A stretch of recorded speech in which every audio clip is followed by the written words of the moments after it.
Bapak, Ibu, dan Saudara sekalian, firman Tuhan akan kita renungkan dari Lukas 8 ayat 13 demikian.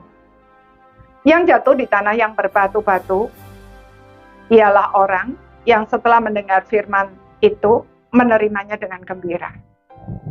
Tetapi mereka itu tidak berakar. Mereka percaya sebentar saja dan dalam masa pencobaan mereka murtad.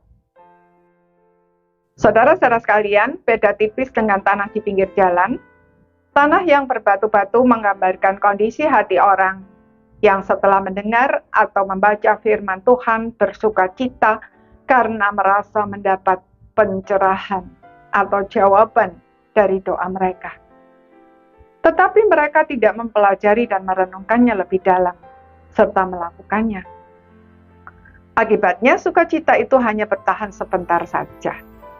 Dan firman Tuhan tidak mengubah apapun. Hidup kita tetap sama, yang mencuri tetap mencuri, yang marah tetap marah, yang kecanduan tetap kecanduan, dan lain sebagainya. Orang yang demikian akan sangat mudah hanyut dan terhilang dalam berbagai godaan dan pencobaan, serta rupa-rupa angin pengajaran. Sebab ia tidak dapat membedakan mana yang berasal dari Tuhan dan mana yang berasal dari dunia. Bukankah kita seringkali dikejutkan oleh berita tentang seseorang yang sejak kecil rajin ke gereja dan hafal kisah-kisah Alkitab, bahkan senang menceritakan kisah-kisah tersebut kepada orang lain. Tetapi setelah dewasa harus berurusan dengan hukum karena melakukan berbagai tindak kejahatan.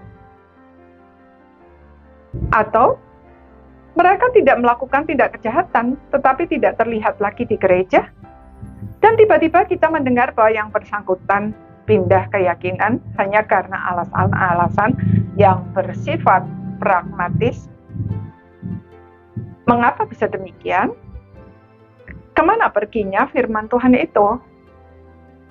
Saudara, firman Tuhan tidak berdampak apapun sebab tidak berakar di dalam hati.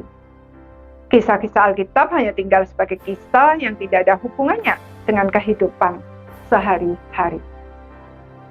Saudara, Tuhan memberikan firman Tuhan kepada kita dan memberi kita pencerahan di hati kita, sehingga kita dapat memahaminya bukan hanya agar kita bersuka cita karenanya, tetapi juga agar kita melakukannya. Hanya dengan demikian, firman Tuhan dapat menjadi milik kita, menolong kita membedakan yang benar dan yang salah, menjaga langkah kita, dan mengubah hidup kita menjadi semakin serupa dengan Tuhan Yesus. Saudara, sudah berapa banyak firman Tuhan yang kita baca dan hafalkan? Seberapa banyak yang kita lakukan? Seberapa besar pengaruhnya dalam hidup kita? Apakah berakar dalam hati kita dan kita berakar di dalam Dia? Jika firman Tuhan tidak mengubah hidup kita, maka dunia berdosalah yang akan mengubah kita. Jadi, mana yang kita pilih? Amin.